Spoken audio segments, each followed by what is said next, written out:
Alright guys, we're going to have two videos today. The first one is going to be the notes video and the second one will be an examples video.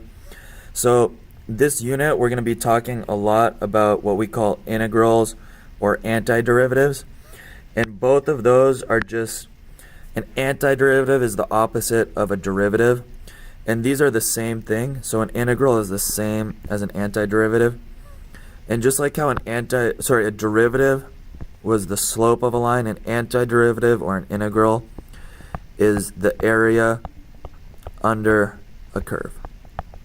So it's the area underneath a curve. So over here, if we wanted the integral of this f of x from a to b, it would be the area underneath this curve. So this whole area there, whatever space is under the curve, that would be the integral from a to b. So a mathematician named Riemann invented what he called Riemann sums, and that's just a way to approximate or guess and try to get really close to the integral or the area underneath a curve. So what he did is he just made a bunch of rectangles along a curve because he knew that how to find the area of a rectangle. And so he just kept making rectangles, and the key to this approximation is all of the rectangles have to have the exact same width. And once you find the area of those rectangles, then you can go ahead and figure out what the area of the whole curve is, because you have the area of each rectangle. You just add them up, which is why it's a sum. So in this case we have 10 rectangles, but really you can split this up however you want to. The more rectangles you do, the more accurate you're going to be. So if we split this into 100 rectangles, that would be more accurate. If we only use 2 rectangles, it would be a lot less accurate. And the reason for that is this extra leftover space. Like you see, this is extra space on top here that I'm highlighting. That's going to make it less accurate. And over here we have a little bit of space underneath the curve. So the more rectangles we use, the more accurate. The less rectangles we use, the less accurate. And the key to this, what we're going to do is we're just going to find the height and the width. So, or the base and the height really. So we'll call this the width, and this is our height of a rectangle. And we're just going to find the area for each of those rectangles and add them all up. So the width, we're going to find the width is going to be, this is b and a, those are x values. So we're going to subtract those, and we're going to divide that by the number of intervals we have. So a is like our starting x, b is our ending x, and n is the number of parts, or you could call it intervals, or rectangles that we're using. So that's going to be our width, and every single one of those widths is going to be the same.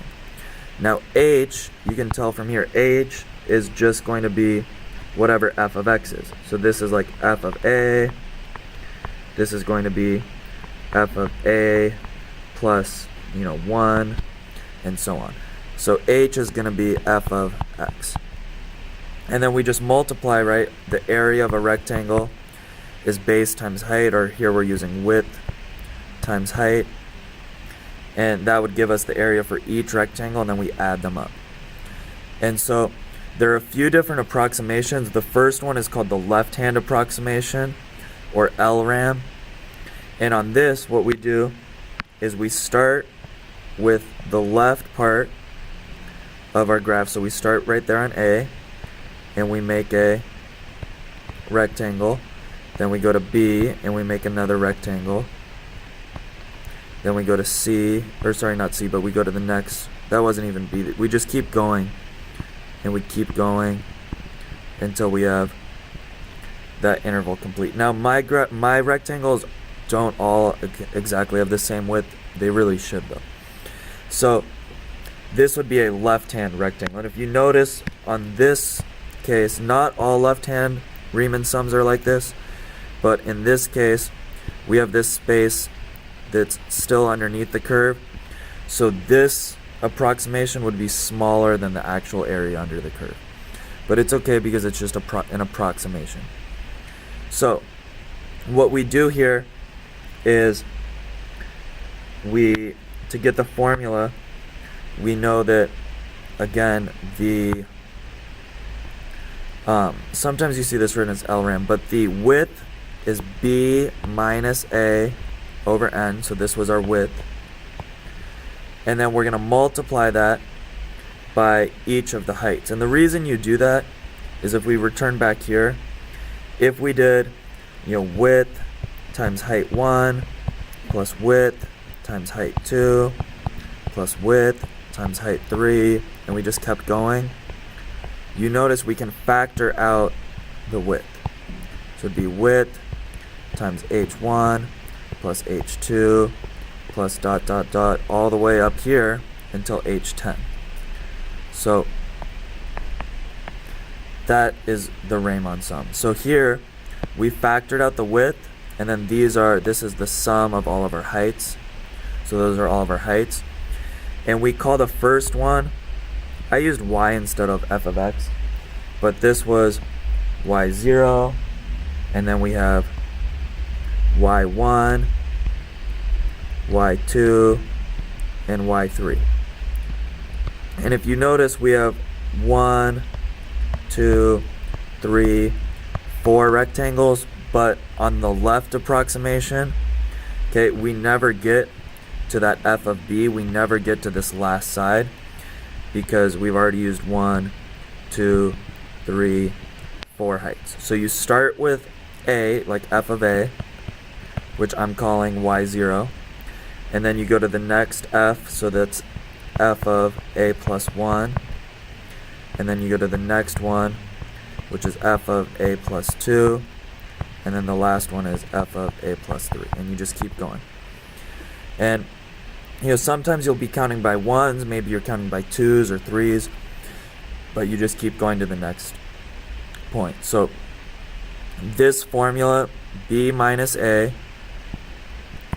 divided by n, and then you multiply that by your y0 plus y1, and you keep going, and the last y is going to be the one right before your endpoint. So I called it y of n minus 1 because you keep counting n times, but you're going to go to the n minus 1 y.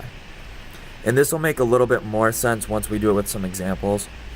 The next one is our right hand interval, and in this case we start on the right side and we make our our rectangles from the right.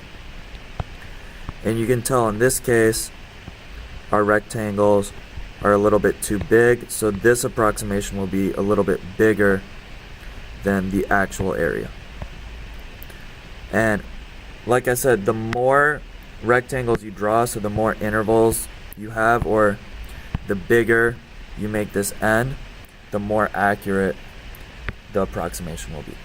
So this time, okay, we are using the right intervals. So this is going to be a y, this is going to be a y, but it's all of the right sides of our rectangles is the y. So we never actually use this f of a, or y0 never gets used. So our formula will be, again, b minus a over n. That width never changes, but then we start off with y1, y2, y3, and y4. And those y's, so it goes all the way to the end. That's like, f of x, right? Those are our f of x's. But in this case, we're always using the right part of the rectangles. And then finally, the last one is the midpoint. And this is usually the most accurate. So this, it starts in the middle and it goes both left and right. Start in the middle, go left and right. Start in the middle, go left and right. And start in the middle and go left and right. And this formula, again, b minus a over n, that width part never changes. And now this is a little bit weird, but this is kind of like our height right here. That's in between 0 and 1, so we call that y1/2. And and this will be, in between 1 and 2. So this is y at 3/2, y at 5/2, and you just keep going up. And then the last one is going to be n minus 1/2. So this is our formula for the middle Riemann sum. So MRAM is just an abbreviation, but that's middle Riemann sum. This is right-hand Riemann sum and left-hand Riemann sum. And these formulas do look very confusing. This is actually a really easy concept once we get to the examples. But basically we're just taking the area of each of these rectangles and adding them up. So we'll do a few examples, and I'll see you guys in class tomorrow.